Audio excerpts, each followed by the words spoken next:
Hello, my name is Brian Lingard, and this is my project about how to teach science and religion to a group of incoming freshmen here at BYU that are members of the Church of Jesus Christ of Latter-day Saints. And so to start off, I'm going to start with why we should study science and religion. This is a very important topic and is actually very beneficial in academics and in religion.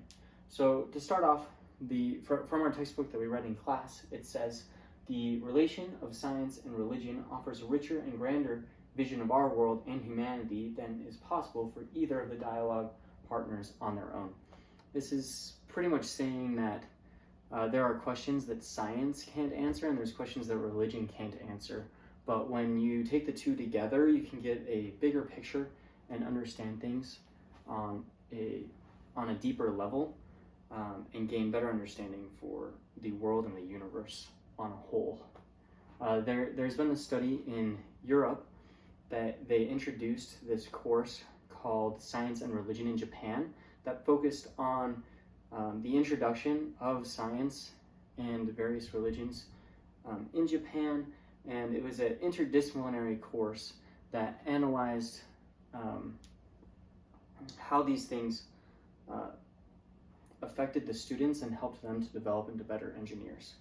And part of the reason why they did this was because, as they said, the world requires engineers with a broad knowledge, a global perspective, an appreciation of racial equity, and the capacity of working in interdisciplinary teams. And so what they found in this study was that the people that took this course, they developed into better engineers, more well-rounded engineers that had a better understanding of the globe and global culture, and they also had improved critical and creative thinking skills that helped them to be better engineers.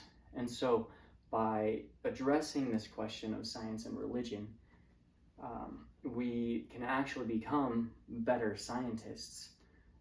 And we shouldn't ignore the questions that we have related to science and religion because letting them stew is not helpful, but by addressing them, we can become more competent in both our religious devotion and our scientific inquiry. So with that, we can dive into how to study science and religion as chemical engineers. So the three approaches that I'm going to talk about are a bit different. The first two are both accepting religion and science as truth and taking that as the basis. The first one is looking at more of a collaborative approach and how science and religion can work in tandem together to understand truth. And the other one, with accepting science and religion as truth, is how we can take each of them and overlay them and show that they are in fact one and the same, and that they actively inform each other, not just passively. And the other way that I'm going to talk about is through religious studies, which is looking at religion through a scientific lens and understanding a wide variety of global religions can be informative into how we view both science and religion and can help us to overcome a few of those issues that we face. So the first way is through a collaborative approach. This is based on the teachings of Henry Eyring, who's the father of Henry B. Eyring. He was a prominent chemist in the 1900s and developed transition state theory, which is important in organic chemistry specifically, and also to all chemists as it's related to kinetics and the kinetics of reactions.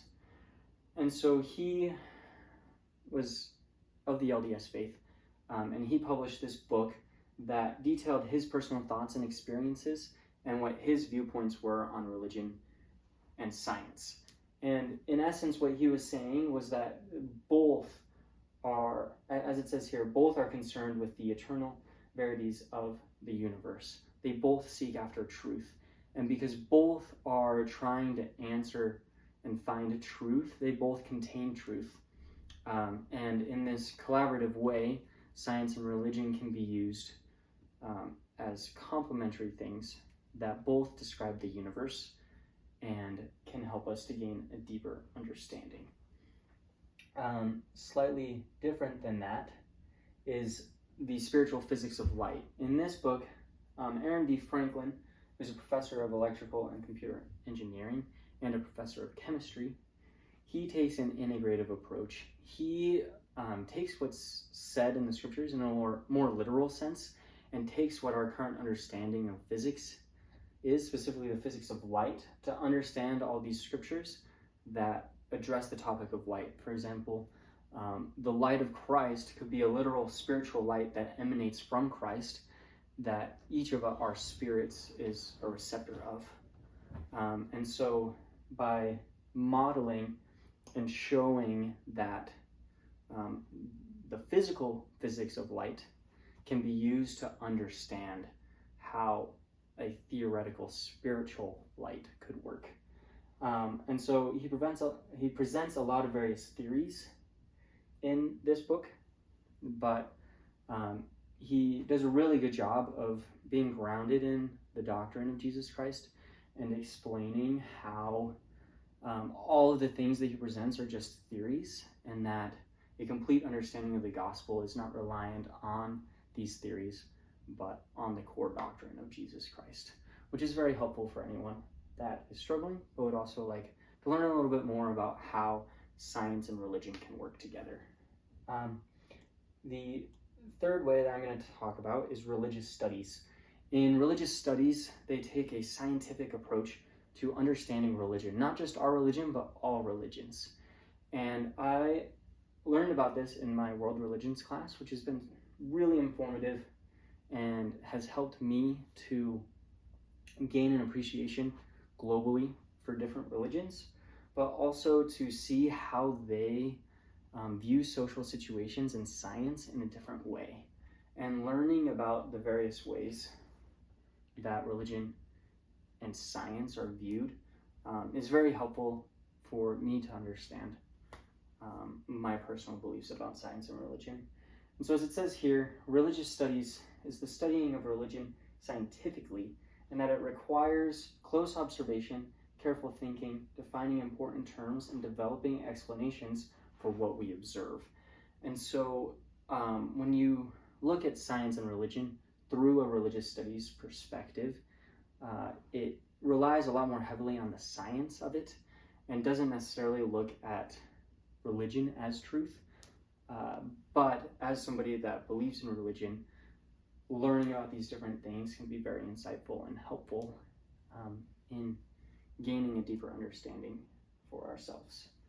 And so with that, I would like to conclude by saying that this question of science and religion really does need to be addressed and can be very helpful to us as engineers and chemists.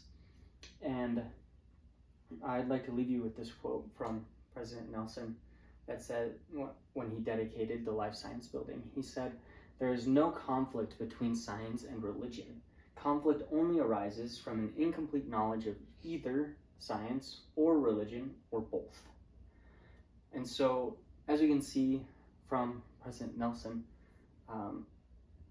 science and religion are compatible, and no matter what approach you take from the ones I talked about today, whether that be a collaborative approach or an integrative approach, or looking at it from a more scientific viewpoint, they can all work and help us to gain a deeper understanding of both religion and science and how they work together.